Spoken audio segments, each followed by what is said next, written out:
Welcome back, everyone. Going into week 26, hour 3 here of RollPlay Swan Song. Adam, what's up? So we fade back in on a beautiful cathedral of glass and steel, and it's we get the subtitle at the bottom, the House of Light Eternal Cabral, and so it kind of like pans up this like long stairway up to the cathedral itself, and we fade into the inside, and inside it's like a house of worship. There's like a long carpet and pews on either side. It's huge, and it's empty, save for two people sitting in a pew near the front, up by a massive cruciform. There's no Jesus on it; it's just a big cross. And sitting in the pew are General Odette Rainier and Prosper Trudeau. So, you know, Prosper, that this place is basically like the St. Peter's Basilica of the religion that follows Le Fantôme, right? It's the house of God, and to have it all to herself, to have a conversation with you, probably required resources more than even General Rainier has. So this is like a huge tourist destination, and she cleared it out, basically. Yeah, it's both a big tourist destination, but also and a big like, religious destination. Yeah, a serious religious. Yeah. Yep, cool. So the two of you are sitting. She's wearing her uniform, and were you here first, and she's just walking up, or the other way around? Well, I guess, I mean, like, she sent for me, so I think she was there. They brought you here. Okay, so you're walking up towards her. Yeah. And, yeah, I think she stands up and turns and sees you. Yeah. Kind of, like, gives a little, like, half smile. Yeah, the smirk. Half smile. Yeah. Never good. You know, I smile, and then I stop, and I do the Cabralese salute, whatever that looks like. Sure, yeah. She salutes. And, she, what's your rank again? God, let me look at my character sheet. No, where's Prosper?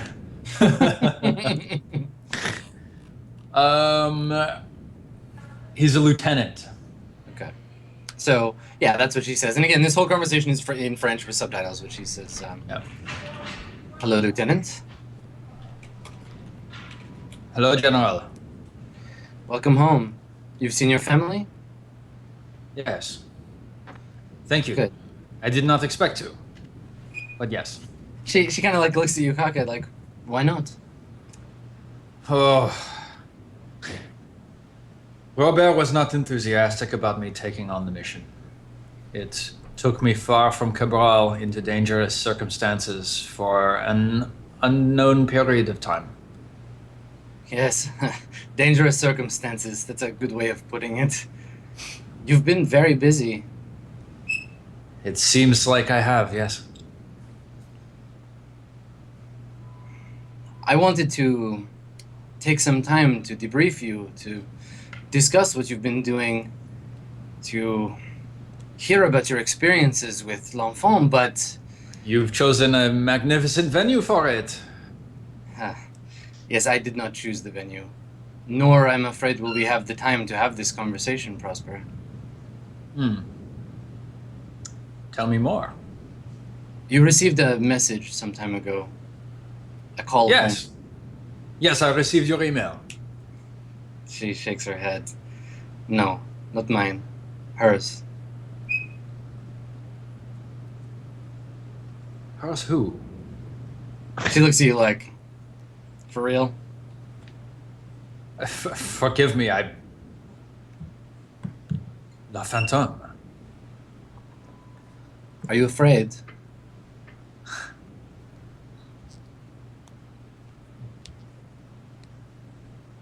No. Good. That is good. I'm to take you to her. Now? Oui. Do you know why she has contacted me? I do not know why she does anything, Prosper. I understand that feeling very well. Very well indeed, General. Very well. So she I guess she never even really sat down. She just kind of like takes you to another part of the cathedral. Like you go through a side door and follow a like a stone hallway to a circular room with like a platform in the middle, and she gestures and says, "Bon chance, Prosper. Say hello for me. Put in a good word." Of course. Thank you. Whatever happens, if I ever see you again, it does not matter. People will know your name. This is a great honor. Yes, it is. Well, I will leave you to it. And, Thank you. Yeah, she turns, and you can see that she's a little choked up. But you can't tell if it's because she's worried for you or if she's like envious. Yeah. Right? Like she's just like, fuck. Like I want this so bad, but also a little like, oh, thank God it's not me. You know? Mm-hmm.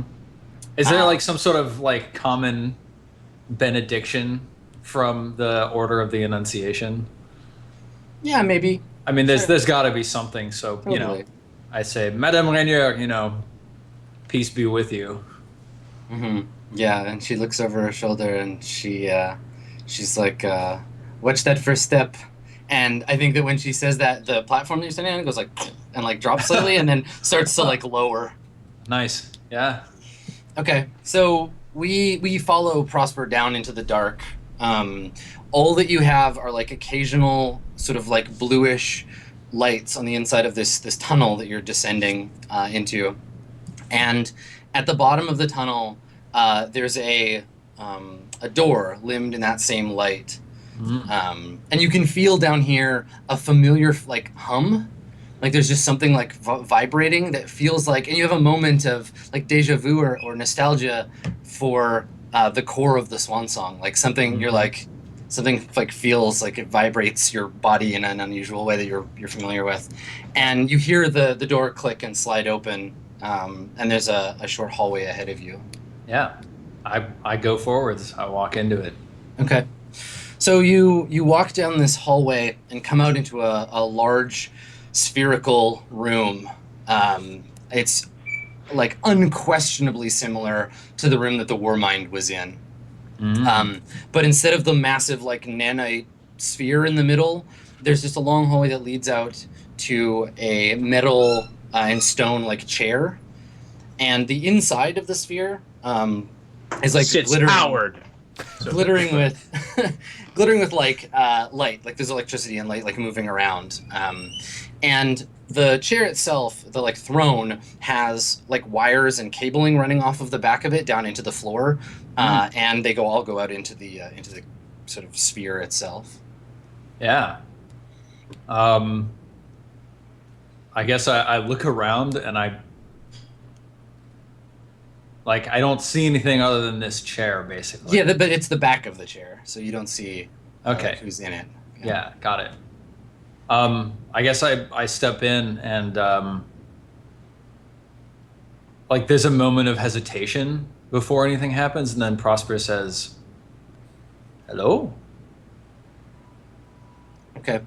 A woman's voice, like an obviously synthetic woman's voice, but not synthetic in that it definitely doesn't sound real, but it's engineered to be like bell-toned, like beautiful. Like a perfect singer's voice engineered by a machine.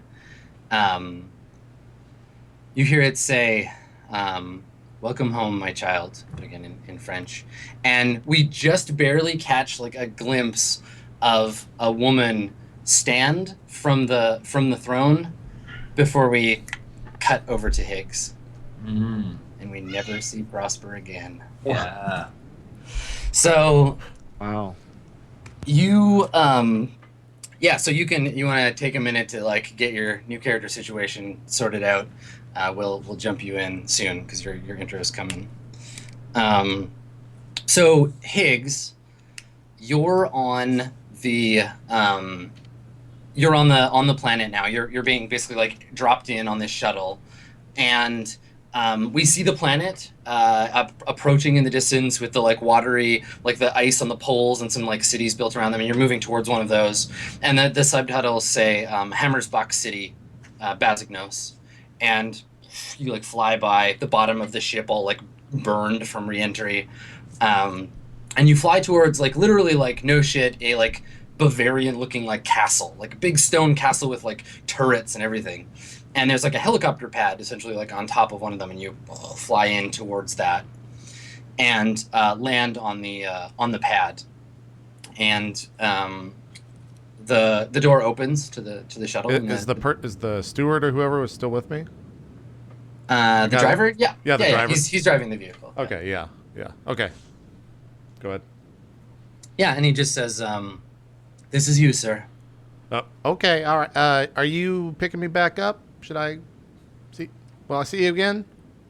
He just looks at you. He says, "I believe transportation has been arranged for you, sir." Yes. Okay, all right. So I don't know. I just kind of like give him a smile, and then I get out of the car or the ship with my bag and walk. I guess just walk.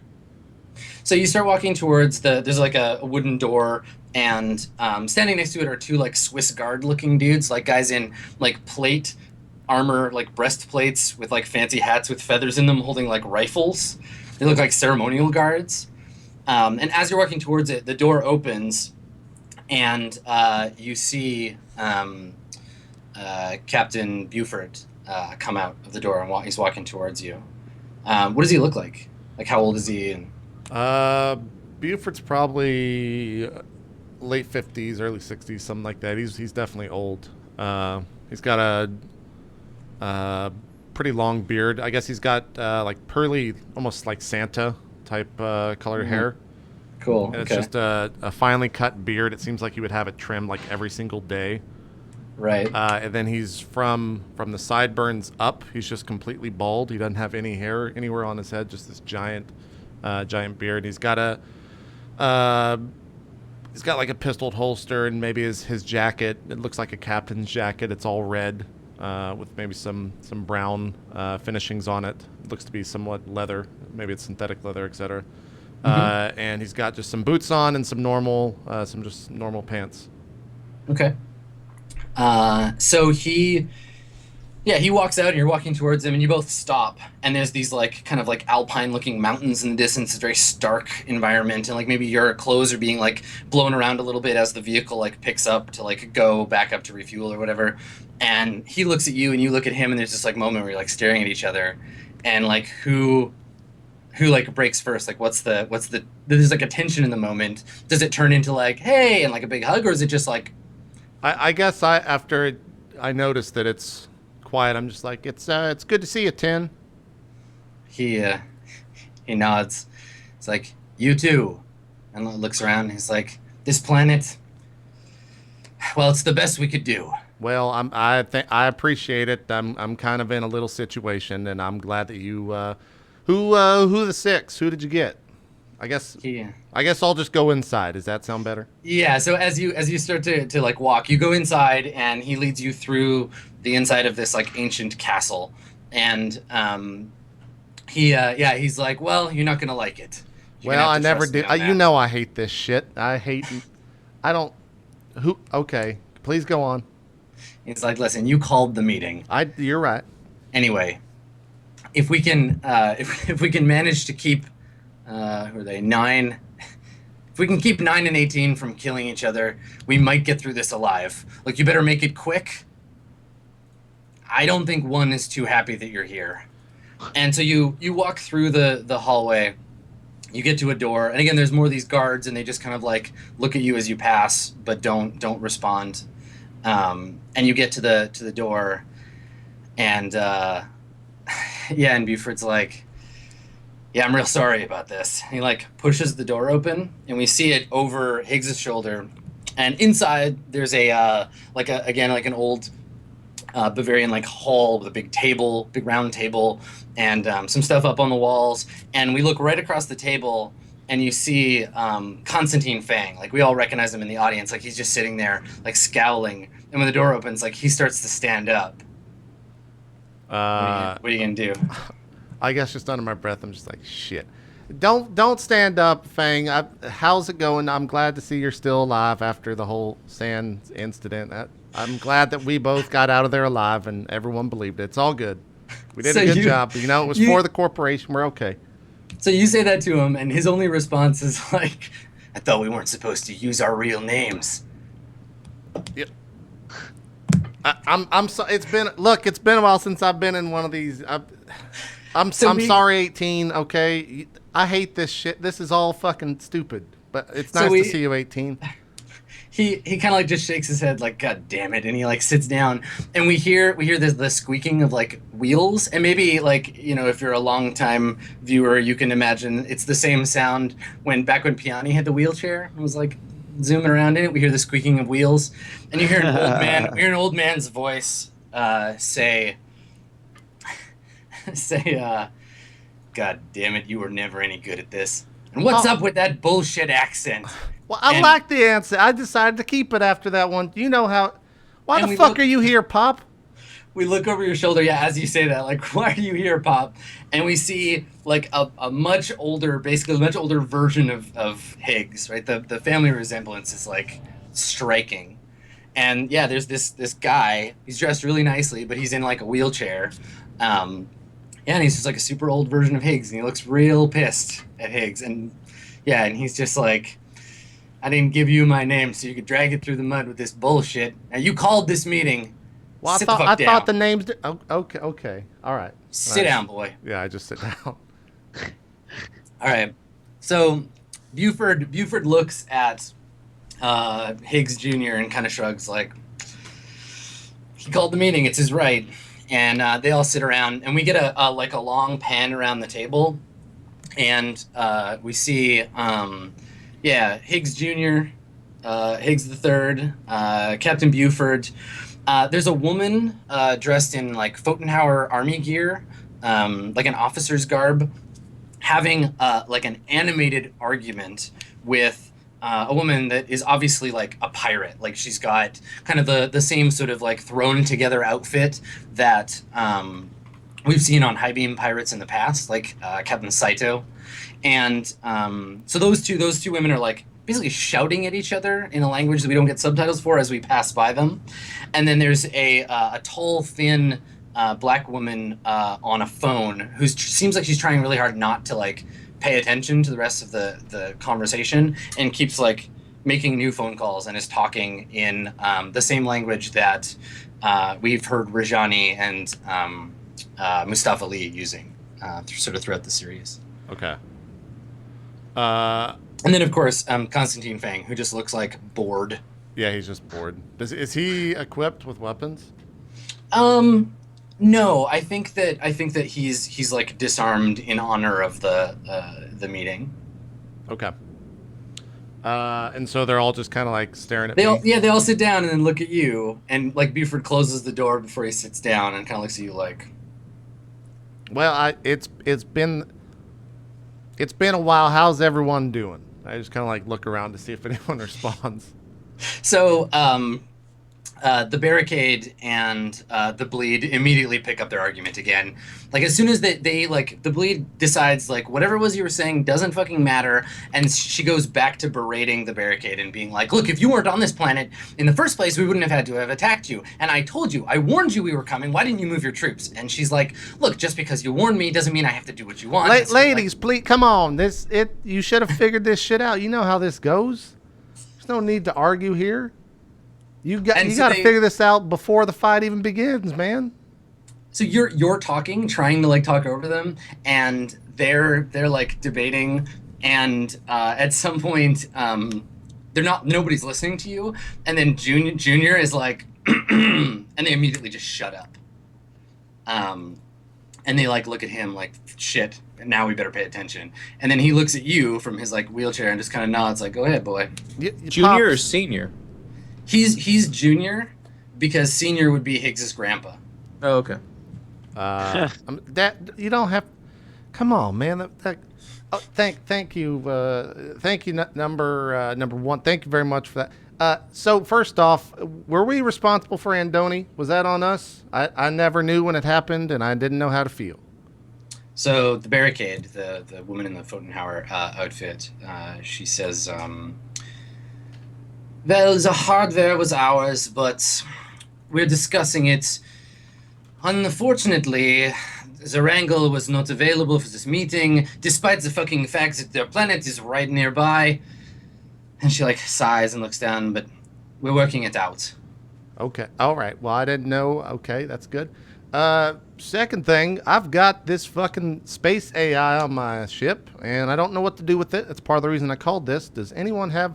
where's 2? I figured he'd be good to ask about this. So, the problem gets off her phone for a second and looks at you, and she's like, the intellect is busy. She shrugs. Something about escaped capital fleet. I don't know. We haven't heard from him in months. Oh, Goes back to okay. talking on her phone. Well, I think one of my crew members is putting it. She rather is putting it into a suit of some type. Are we? Is this okay? Do I need to take drastic measures? What?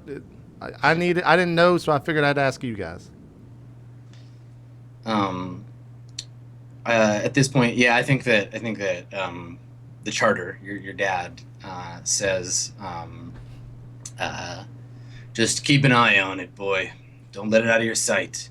She can put it in a body or not. It doesn't really matter, but don't let it go. Oh, okay. I think it's important. So keep it on. Okay. Well, I've been saying the complete opposite of that, so that's going to be a hard sell. I guess the last thing is, I'm sure you're all aware of. What? Hold on. And I kind of like pull out my notes and look over my notes again. Right. I'm sure you're aware of Six's upcoming fight. I was expecting him to be here. I wanted to talk to him. So the barricade says, the plan is taking their time. You can't talk to him. Besides, and she casts another look over at the bleed, and the bleed kind of nods at them like, yeah, go ahead. And the barricade says, we're not entirely sure that the plan should be left in charge anymore. Okay. Well, Tell us more about Sicarian. Well, is he stable? Yes, he was doing some weird. He's got tendrils coming out of him. I don't know if you guys see anything like that. It seems to be a little bit out of the ordinary, but I figured, hey, if he thinks that helps him in the upcoming fight, then by all means, he should have it. I don't know, though. I think he seems all right. He's the best crew member I got. He's got my back the entire time, so that's good. The problem holds her phone away and looks at you, and she's like, I've been talking to the Divine about that. They have some ideas about what these tentacles, as you describe them. Your messages are so confusing, Higgs. I don't type, man. I got a fucking AI on the ship. How am I supposed to get these messages out? I don't know what's going safe and sound. Oh, God. Anyway, they're busy right now. The Divine, I mean, but we'll put you in direct communication. They have some thoughts about that. Well, don't contact Pops, can we get a special like messaging system or something on the ship? I don't know what's going on anymore. I can't send messages out. I've got a crew member who's got cameras all over the fucking ship, and I don't know what to do. The charter rolls his eyes at you and is just like, he's so incompetent. Jesus Christ. But Buford is like, he sees that little exchange, and he's like, okay, we'll get it worked out, Con. We'll get it worked out, but we got something for you. Oh. I mean, we heard about what happened with the whole. Well, it's a real shame when you lose a crew member. Well, not. Oh, yeah. Okay. I thought you were talking about the other one. Yeah, you're talking about Wu. He laughs and he's like, how long we known each other? 10, 15 years, every goddamn time, it's you and a Frenchman. I don't understand what your problem You know I don't like Every them. time, it doesn't matter what con you're pulling, you hate them. I had to sit one Buford on the way. I He had to just- sit one on he the just way laughs. out. It was the worst. I Yeah, can't. he just laughs and he's like, it's fine, I promise. This one's not French. Great. And he says, when you get back to Cabral, there's a shuttle. It's coming in from Hoveda. The Divine set it up. We have you a new crew member. He's an engineer. He doesn't, and he like gestures around like he doesn't know anything about any of this, but Oh, okay. All right. you can trust him. We got agents watching him. He's a good man. Okay. So you can use him. And just keep it on the down low. He thinks this is all standard stuff. You were hired through back channels. You know, same cover, smugglers, miscellaneous work, that whole thing. But he just like puts his hands up like, just be careful. Don't break this one. Oh, okay. Yeah, I apologize about the last one. I'm sure you guys knew what happened. I looked towards the two. I'm sure you heard what happened about Mustafa and all them. That sure was a shame about all that. So the problem like grins and shakes her head and she's like, it really depends on your perspective. Seems like Rajani's doing okay. Good move there. She's going to be a lot more reliable than those two. Yeah, I figured as much. All right, and I guess Pops, can I talk to you in private? I got a rather sensitive topic to talk about. Thank you all for being here. It's always a pleasure to see all your faces, especially you, Fang, and I just give him a big smile. Yeah, he's like already gotten up while you're talking, and as he walks by you to leave, he just looks at you and he's like, kind of gives you the like, I'm gonna get you, Higgs, one of these fucking days. Like a Mentos commercial, though. He's like, ah! Yeah. Mentos, you pop a Mentos, and it's like, Mentos Illuminati. Yeah, and so they start to file out, and at the end, you're left in this like conference room with the charter and the fortune and yourself. What? Oh, okay. Well, I'm glad you're here, Buford. Pops, I seem to have. I was running the game that I just had limitless funds, and I spent this money on a suit, and at about both. I couldn't afford the ticket to get over here. I had to sell some stuff. Can I have some money, Dad? He looks at you and rolls his eyes, and then he looks at Buford, and he's like, "Why don't you ask the fortune?" And What? Buford's got his arms folded, and he's just like, "You've had to do this before," and he's just like, "Seriously, man." It was a nice suit. I was trying to get into Hollywood and get into that. We don't have anyone in that business, and crew shot it down, so I didn't want to force it. But All right, we'll give you an advance, but you gotta keep it on the down low. yeah, no, I won't. We won't go making any big purchases anytime soon. It's all good. You know, it's you and your crew being poor. It works for us. It's a good story. Keep Sunbeam on the hook. Yeah, it's a great story there, Buford. It's Yeah, great you know, being poor. Buford looks at you like you had this conversation when you were setting it all up, and he was like, "I think you should totally be poor," and you're like, "Oh, well, I don't know about that." He's like, "No, that's a great idea. What do you guys think?" And everyone was like, "Yeah, we should make it. He's poor. It makes sense." Yeah, so he's like, "No, we stick to the plan."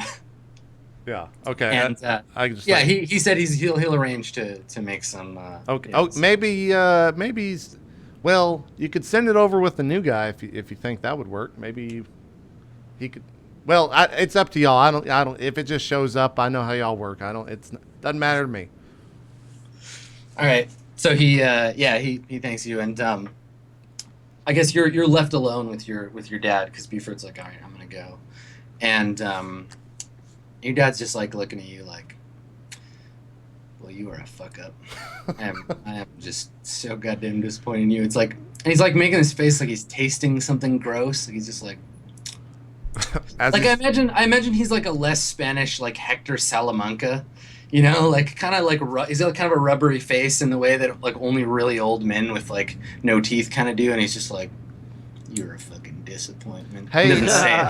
I guess as he's doing that, I try to like break him. Hey, Pop, we got we had a talking octopus on the ship. Isn't that exciting? Can you believe that? You knew about that, didn't you? he looks. He's like, talking fucking octopus. You are so full of shit, boy. No, okay, yeah, it was there. You might want to look into it. It might, maybe we'll see him here on the council one day. We'll see. he's like, you know how hard I fought to keep the blade off this council? The day there's a talking octopus on this table is the day I stick a gun in my mouth. Oh, okay. Well, don't go. Okay. All right. Well, Talking fucking octopus. It's been nice as always, Pop. I'll see you at the next one of these. Hopefully, it's not too soon. And so you leave, and he like follows you, like rolling in, or do you push him out? Are you gonna be like a good son and like push him back out to where? Yeah, I if we're at a, like, what do we exit out into? Is it just the street? There's a way for him to get to his ship, or maybe he's gonna stay here, but whatever. You can, what do we cut out? I guess the thing is, do we cut out on he's being shitty to you? Are you gonna be like, well, you're still my dad, and like push him in his wheelchair, or are you gonna be like, see you later, dick, and like head out? No, I definitely push him. Yeah. Okay. Cool. Yeah, I push so him yeah, over we pan up from him to scowling like, yeah, you better push me, boy, and it like pans up to your face, and like what's Higgs's expression like when we see him? Pushing his dad's wheelchair. I'd probably just like take one arm off and just like wipe the beads of sweat off my face after the meeting, and like seeing my dad and all that stuff again. It was stressful for Higgs, so he just like takes a big sigh, like wipes his brow, and then pushes his dad further into the ship or the car or whatever. Yeah, out through the hallway of the castle. Nice. Okay. So, Piani, you have your omen of safety ahead of you, and Right. the door opens, and there's like a just like everything above ground was all like abandoned looking and stuff, but down here it's like perfect, like sterile lab. There's like kind of like a less crappy version of your room when you were putting the body together. There's like robot arms and like kind of puppet looking like armatures like hanging from cables and like chains. And waiting there when the door opens, there's like an old woman. She's wearing like a lab coat and just like kind of plain like slacks and a like a blouse. She's got glasses and gray hair, and she kind of like looks at you when you come in. And So you want to build a robot? And it breaks into Piani the musical. And yeah, she just like looks you up and down, and she's like, "Well, you've made it this far. What do you want now?" Well, first let me apologize. I didn't mean to be a thorn in your side. She shakes her head and she's like, "Don't lie to me. You very much intended to be a thorn in my Alright. side. That's why you Yeah. have my attention." You're right, I did. So, I'm building a body. She nods, and that doesn't like, yeah, it doesn't sound unusual to her. She's like, to house what? Virtual intelligence. Well, not exactly. How about we go one step further? She's like raises an eyebrow at you. I can trust you, can't I? Oh yeah. She shrugs. I think it's a bit late for that, isn't it? Well, I totally meant to say it earlier, but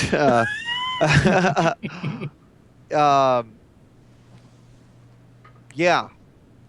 My travels in space have taken me to many interesting locations. One of them, the shell of a ship called the Pizza Party. Yeah. Still the best. She chuckles. And What a different game that was back then. How The pie innocent- appeared how as a innocent pizza we are. slice. Yeah, yeah. Oh, They are God. definitely still somewhere a little pizza. It's yep.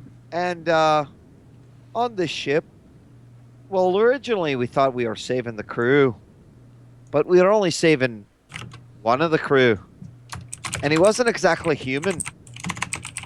So we reached the location, and through, I must say, an impressive array of computations and hacking, we managed to unbreak an AI.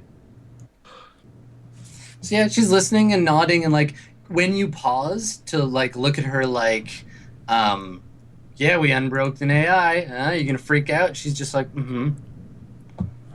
Okay. The AI's been with us ever since we did that. And let's just say that I've grown attached to him.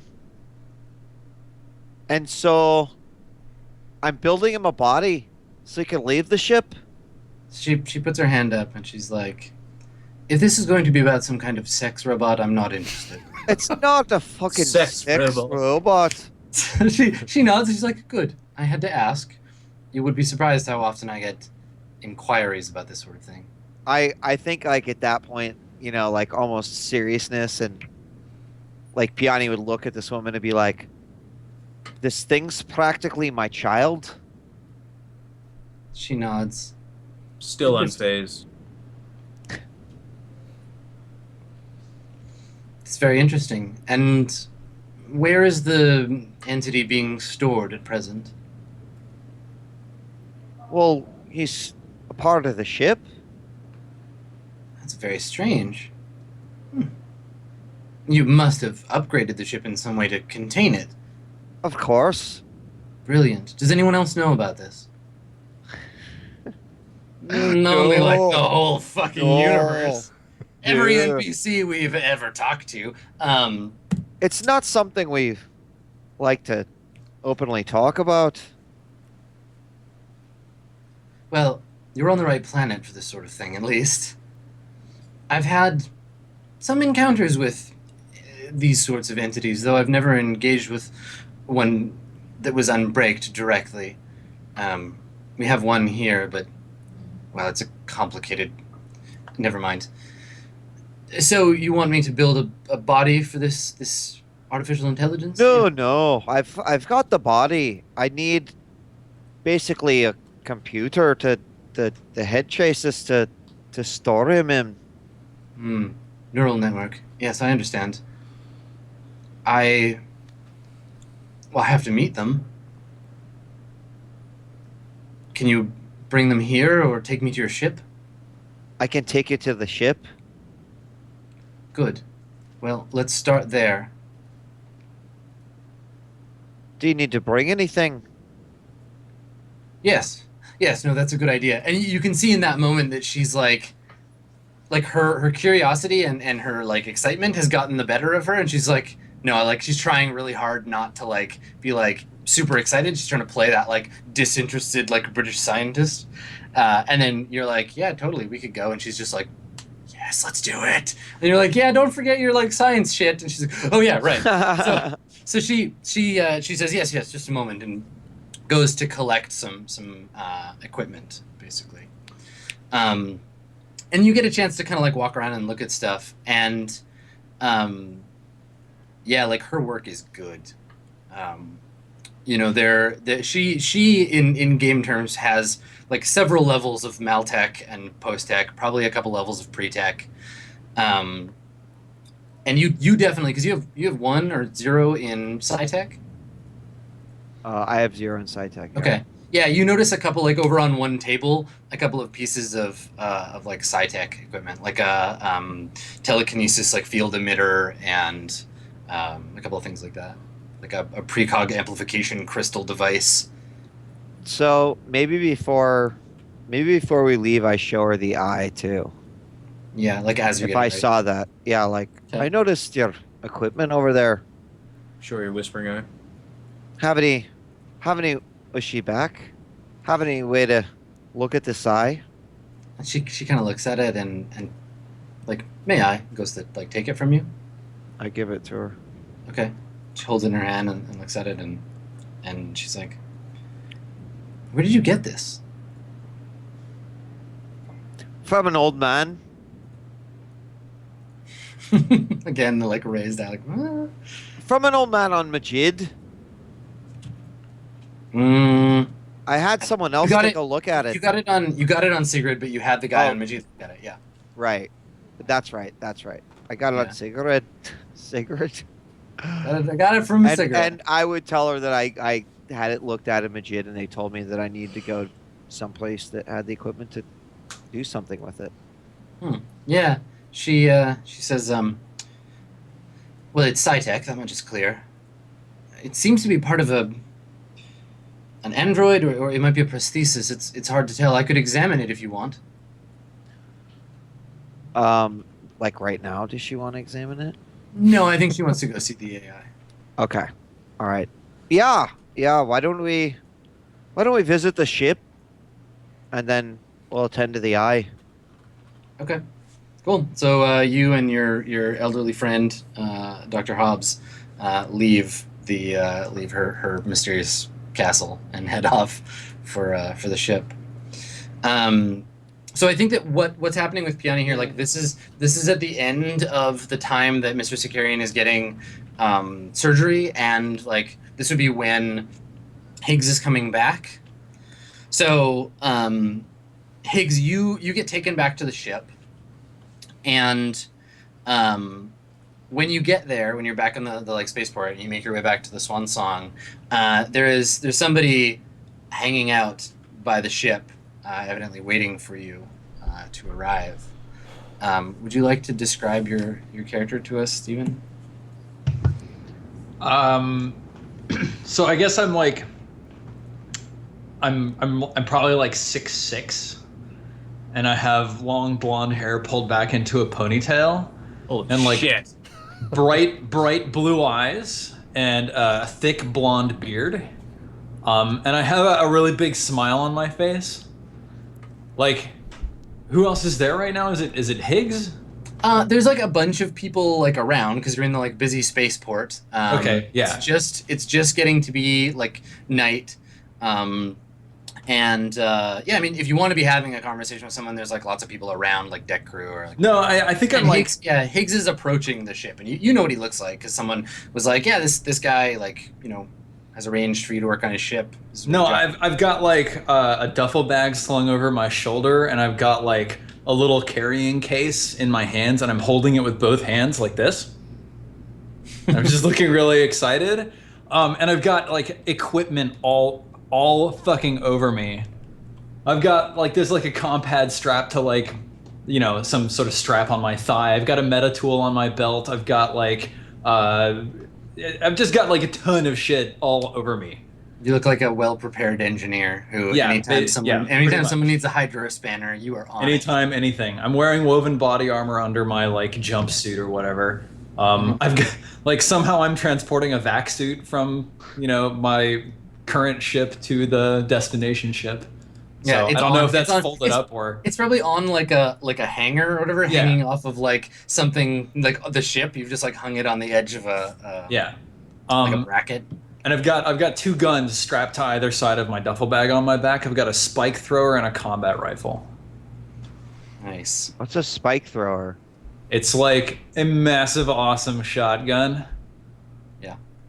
Awesome. Yeah. So I'm just sitting there like that. Okay. I guess as I'm approaching the ship, I kind of like see you stand over to the side, and instead of going up on the cargo, I look over. You're not the mechanic. Are you the new what's your name, son? Hi. I'm Eric. Eric? What? Yes. Where are you from, Eric? I'm from Sigrid. Oh, okay. That explains. Okay, we got a buddy there. What? Look, let me come on board. I'll show you the ship. We got some quarters for. Hi, I'm Higgins. They call me. It's Wilbur Higgins the third's full name. Crew calls me Higgins. That's fine. Here, come on board. This is awkward. Let's go. Hello, Higgins. That's fine. Thank you. Is this the ship? Yes. Yeah. This is the Swan Song, and I kind of like put my hands on my hips and stare at the ship. Maybe like a piece of metal just like turns and just falls down from the ship. It's like, yeah, this is the Swan Song. The Swan Song, and a panel just like falls behind you and like clatters on the deck. It needs some work. It always does. You know how these things are. That looks like a really nice ship. It is. Come on, let's go. Come on. I invite you on board. You understand everything I'm saying, right? I'm not speaking too fast. Yes. No. Yes. Oh, So, I like- Buford. It's a hard question to I answer. like pull all of the equipment that I've got with me. I'm like holding something with my teeth and like I hit my head on the entry up into the ship. I duck. Ow. Yeah. Okay. Yeah. Your quarters right over here, and I show him I show him the ship and show him the quarters, Prosper's quarters, I guess. Yeah, like I guess like It's just empty, cleaned up. I just sort of look in and I drop I wheel the vac suit in, and then I put down the little carrying case that I had, and then I pick up my duffel bag. I say, "Okay, where's the insides?" But that's a good Hey, Pi, where's the insides of the ship? I'm sorry, I don't understand. The place that Wu used to work. Where's that at? Oh, yes. Wu's a former crewmate of ours. He's a great kid, good guy. He's dead now, by the way. Anyways, where is it at? That's nice. The engine room is this way. Follow the lights, and like the running lights like blink to try to show you the way to the engine room. Well, there you go, Eric. You follow the lights, and I'll take you to the engine room. You have a very impressive virtual intelligence on your ship. It's quite nice.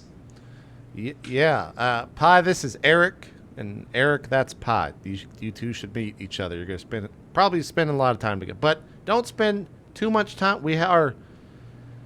Oh fuck! We had a former crewmate who. Have fun. Hello, Pi. It's nice to meet you. I like pie. Maybe I just like slam the door shut as this conversation starts. Yeah, totally. So yeah, Pi, this is hello, Eric. Do you like pizza? I love pizza.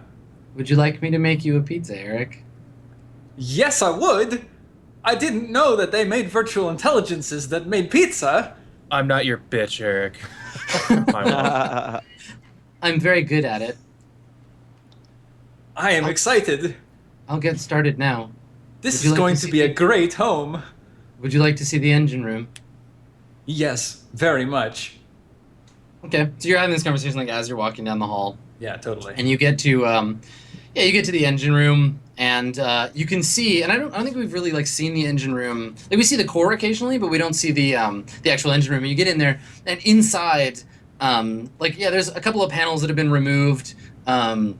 There's like cabling hanging out of one wall, and there's little yellow like sticky notes everywhere, like with arrows pointing at stuff. And as we pan around the room, we get subtitles for them. Yeah. You know, like in an anime when we see a sign, and like because they're all written in Chinese characters, and they're all like piece of shit, broken, replace this. What even is this thing? As we pan around the room, and so we see like all of Wu's notes, and then we come back around to Eric's face, and Eric is just like spaceship. Yeah. I go to the captain's chair and like open up a message to Buford, and it just says the subject is like what the fuck, and then the body is like who the fuck is this idiot? Okay, so you send it, and not 10 or 15 seconds later, a message comes back, and it just says, "We thought it'd be good for you to learn tolerance. Plus, he's pretty good." I don't even respond. I just like close it or delete message or whatever. That's the planet I hung out at, right, Adam? Yeah, totally. I guess we can cool. address it. Would I have met him? No, Because not Yeah, when no. you were there. I met every Viking on the entire planet. You did. Yeah, exactly. Even if you did, you still didn't meet Eric. Okay. That's right. So I guess that's what we see. We do the pan around, and then we get back to Eric, and then cut over to Higgs just being like, "Oh man." Yeah. And then I think that this is when we have Pi says over the speaker Mr. Sicarian's back. Oh, okay, good. Yeah. Hey. I like turn on the voice comm. Hey, Eric, we got a crew member coming back on board by the name of Mr. Sakarin. Call him S, the cook, whatever you want. Can you go down and greet him? I'm up here busy in the at the bridge. You hear a voice come back on over the intercom. You know Mr. Sicarian? I open up an immediate message to Buford. I'm just like, go fuck yourself. Just like close it. And go back. He's coming on the ship. He'll give you his autograph. Just ask him for it. This is the best day ever. Yeah, I'd get out of I was like under the engines. I'm like covered in grease already. Mm-hmm. And like I like go to the entrance of the ship. I guess like the cargo bay. I'm just sitting there. I have like a pad of paper and a pen. So the ramp descends, and you see not like coming through the crowd, and like the crowd is clearing a little bit for him. Not a necessarily like a person, but like describe your new look for us. Mr. S. Yeah. Assault armor is like really, in my opinion, like sleek and more fit to the form, and so this is definitely different than your old armor. Well, that's the old armor, is assault armor, and like you see it more commonly. Like it's just more of a common thing to see. What I'm wearing is power armor, which is reserved for like the shock troops, the higher ups, the pretty elite, and it's more bulky. It very much so lets you know that there's nothing you can do unless you already can do, basically. So it's like a walking tank. Yeah. So Sakarin is not a big man. He's, it's actually like one of the misconceptions is he's thought of this giant guy, but in his suit, he appears to be a big man. And it's, again, black, and it's got the black visor. It's kind of, he asked for it, and he comes striding up. Yeah, so just like heavy metal like footfalls on the deck, like as this like behemoth of steel comes marching towards you. The MK247 V6 assault armor. That looks very nice, Mr. Sicarian. My name is Eric. Immediately identifying the accent, he flips open his visor and is like, "You wouldn't happen to be a Viking, would you?" I am from Sigrid. Yes! Yes, you are. And he doesn't know why, but he clasps your hand and says, "It is so good to meet you. What are you doing on my ship?" I am the engineer. Can I have your autograph? My father will want it. He's just so completely used to the overly friendliness of Vikings. Yeah. That there's not even like a hesitation. Like the idea of him signing an autograph is ludicrous to him, but if the Viking asked him to grab his ass, he would have done it. So he just immediately signs the paper and is like, "Eric, you must be the new hand. It is with great honor that I meet you. I actually I've made some mead myself, and I would appreciate you helping me perfect it because it's good, but the stuff that I had used to be able to it would bleach my teeth, and that's something I'm still kind of looking for, so if you could help me with that." I would love to try your mead. Fantastic. This is a really nice ship. Your VI is really neat. It's going to make me a pizza. Pi is making you a pizza. Somewhere in like a distant hallway, we just hear the ping of the pizza oven, like finishing. Yeah, ping. Awesome. He throws his arm over you and walks in. Mr. Sicarian is in an exquisitely good mood. Awesome. Excellent. Cool. So let's cut to, I want to see Mr. Sicarian. Maybe it's like later, we're in the hotel, and Mr. Sicarian, you're out of your armor, and has like a dramatic contrast. Like in the armor, because the armor supports you and helps you move around. Out of it, we see Sicarian, and like you look like a trauma victim. Like you're wrapped up in bandages that are like bloody. You have,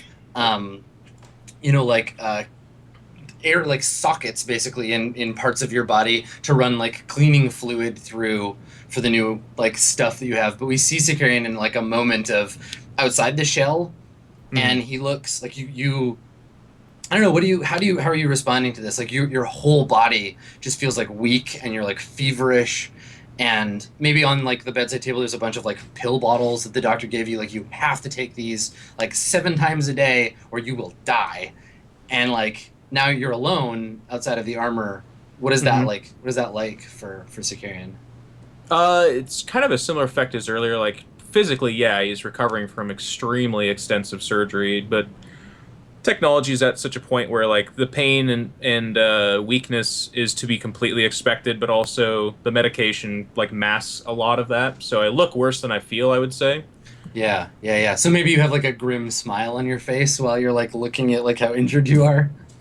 Yeah, but I also think like once I am out of my suit and walking around, like a couple people notice a little bit different about me is that there's like a silvery glint behind my eyes, just a little bit. Not like I have silver eyes, but Yeah, like more reflectiveness than they would have had before. a little bit more there. Cool. And people, you know, like there's like a faint. Like you know how your veins show up as blue. Mine show up as a little bit, slightly iridescent blue, a little bit. Yeah, like a faint glow. Cool. Yeah, So and are I'm not you- like a veiny guy, but if you look at, if I'm like reaching out to grab salt with my arms, something like that, you'll see. Well, maybe you're iridescent. maybe you're in like the bathroom of the hotel, and you're just like leaned over on the sink, like looking at yourself in the mirror, and that's how we see you, right? We're like seeing your reflection, and you like hold your arm up, and we can see the like the faint glow under your arms, and then you look like right at the camera or like into the camera basically, and that's when we see like the silver like sheen, and then you blink. We cut to another scene. Cool. So, Piani, you go back to the ship with Dr. Hobbs. Yeah. And so she's asking you along the way, like, how much do you reveal about Pi? Like, do you talk about the like order of enunciation? Do you? No, not at all. Okay. I try to reinforce the like sort of the role of how I see Pi. This isn't a weapon. This to me is basically a human being, but not. So that's I don't go beyond that. Yeah, so I think she's actually curious about the psychology of it, right? Where she's like, so when you're like in the back of a cab, maybe like an auto cab, and she's like, so you found this, and when you unbraked it, it was reset. It was like a child. Am I understanding correctly? That's right. And so you've been raising this intelligence on your ship? That's right. That's very interesting. I can't wait to talk to it. And how long have you been doing this? How old is it? Oh my God, how long has it been? I don't know, like several months. I mean, Piani would know. Yeah, I mean, has it been? Has it always been? Did we start on 3200? Yeah, we started Yeah. on like New Year's Day, basically. So it's been 8-9 months. Yeah. So she's just like fascinating, and you don't have any biological children, do you? I don't. Absolutely fascinating.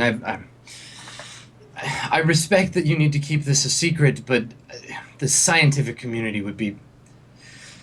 She like sighs at the lost opportunity to become famous, and you get maybe for a moment the idea that if she's going to be a threat, it'll be that she's like she can't keep the secret and has to tell somebody, and it'll get out. But for right now, she's just like playing along, so she'll get a chance to see. Okay. Pi. So, Okay. yeah, so the two of you arrive at the ship, and it's like late enough at night that I think that like Higgs and Eric and Mr. S have left. Unless Eric, you want to be there because you're just like too obsessed with like checking out the ship. I think Eric would be like, neck deep in cables and reconfiguring power couplings and whatever. Okay, yeah. So you get back to the ship and there's a light on. You can see it through one of the the ports. Yeah, you get out of the cab and Giselle looks at the ship, and then looks at you like, wait, this really? Welcome to the Swan Song. She Ding. Pizza! she shakes her head and she's like, "You came here in that thing." Off with it. It's a good ship. Well, let's go take a look inside. Fair enough. I Okay. take her inside, and I probably, at this point, just to avoid any kind of conversation, just kind of like scurry to my room. You're gonna take her to Yeah, her room to Yeah. talk to Pi? Okay. yeah. Because I wanna show her the chassis first. Sure. Yeah. Okay. So Before you take her to your room, and what does it look like in its unfinished state? So I mean, it literally is a body, right? Like, and as we mentioned, The some whole inside parts. before you get to your room, and she maybe you notice her noticing this. The whole inside of the ship smells like pizza. Maybe I just you know. don't. Maybe I just don't think. Like, Yeah, she's like, odd smell for a spaceship. Yeah. Okay. So it's like obviously constructed of like 9 different parts from 2 different planets. So, you know, it's not uniform across the whole thing, but I've done my best. Okay. So she makes a face like she's trying not to make a face like she's embarrassed for you, where she's like, "Oh, that's really good. You did a great job. Like, interesting choice to use this like tractor motivator here. That's yes, good improvisation." Look, I know computers, not robots. I did my best. She yeah. I mean, I obviously know it's not up to her standards, totally. so I'm like, because she makes like art like, bodies. come on. Does the robot body have like the chassis that you use? Does it have like an obvious gender at all, or is it just like No, I would say that you could. vaguely anthropomorphic? Yes. Okay. Yeah, definitely. So she looks at it and kind of like nods at you, and she says, "Well, you built it with love, so I'm sure it will be sufficient. How do I?" And she kind of like looks around, like, should I?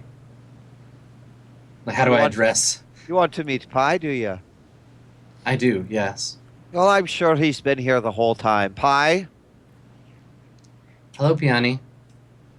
hello. I want you to meet someone. And so like Dr. Hobbs is looking around, like kind of not afraid, but kind of like, wow, this is surreal. I want you to meet Dr. Gazelle Hobbs. She wants to help me finish our project. Hello, Pi.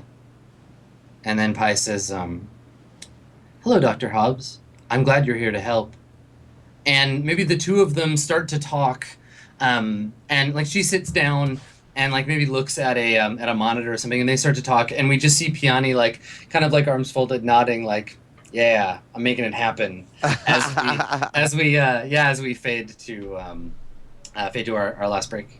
Cool. All right, let's take our final break and come back and go into the final hour here of Swan Song Week 26. Don't go anywhere. We'll be right back with more. We'll see you guys then.